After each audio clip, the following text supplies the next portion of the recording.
అలసిన వారిని ఊరడించు మాటలు మే 2.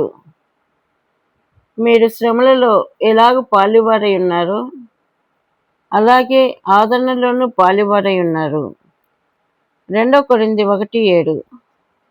ఎప్పుడైతే మనము మన ప్రభువైన యేసుక్రీస్తు యొక్క కృపయందును జ్ఞానమందును ఎదుగుటకును అందరి ఎదుట ధైర్యముగా ఆయనను మన ప్రభువుగా రక్షకునిగా ఒప్పుకొనుటకును ఆరంభించుదుము, అప్పుడు తమ మార్గములన్నిటిలో దేవుని వాక్యమును అనుసరించుటకు ఒప్పుకొనని వారి చేత తృణీకరించబడుదుము, ద్వేషించబడుదుము. క్రీస్తు యేసునందు సద్భక్తితో బ్రతుకను ఉద్దేశించు వారందరూ హింస పొందుదురు. 2 తిమోతి 3:12 అని జ్ఞాపకం చేయబడుచున్నది. మత్తయి 10:24-25 వచనములలో ప్రభువైన యేసుక్రీస్తు ఈ విధముగా హెచ్చరించుచున్నాడు. శిష్యుడు బోధకుని కంటే అధికుడు కాడు, దాసుడు యజమానుని కంటే అధికుడు కాడు. శిష్యుడు తన బోధకుని వలెను, దాసుడు తన యజమానుని వలెను ఉండినా చాలును.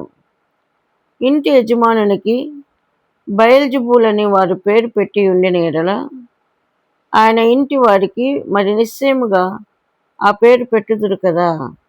యోహాను 15:18-21 వచనములలో ప్రభు చేత మనము ఈ విధముగా బోధించబడుచున్నాము. లోకము మనలను ద్వేషింపక ముందే ఆయనను ద్వేషించెను.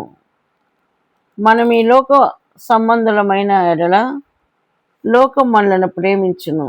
కానీ మనము లోకములో నుండి ఏర్పరచబడి ఉన్నాము కనుక లోకం మనలను ద్వేషించును.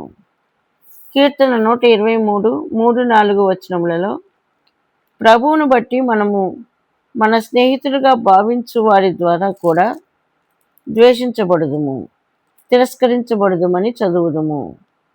కీర్తన 123:2లో వ్రాయబడినట్లు, దాసుల కన్నులు తమ యజమానుని చేతి తట్టును, దాసి కన్నులు తన యజమానురాలి చేతి తట్టును చూచున్నట్లు మన కన్నులు ప్రభు వైపునకు ఎత్తిన ఎడల మనం అన్ని పరిస్థితులలో సంపూర్ణ విజయవంతులముగా బయటకు రాగలము.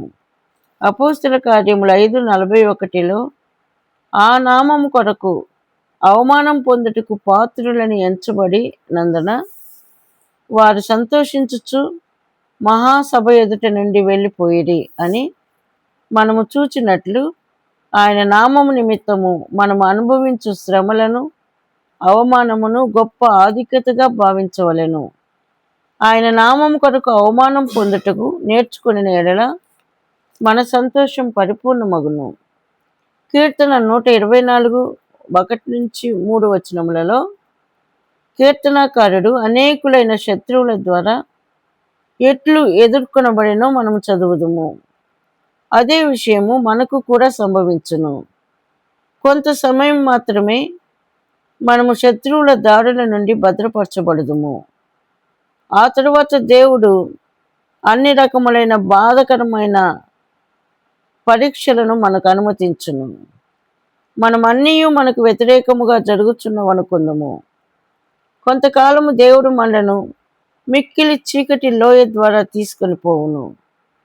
అట్టి చీకటి లోయ అనుభవము ద్వారా మనం వెళ్ళుచున్నప్పుడు మనము ఒంటరిగా అందరి చేత విడువబడిన వారముగా భావించుదుము.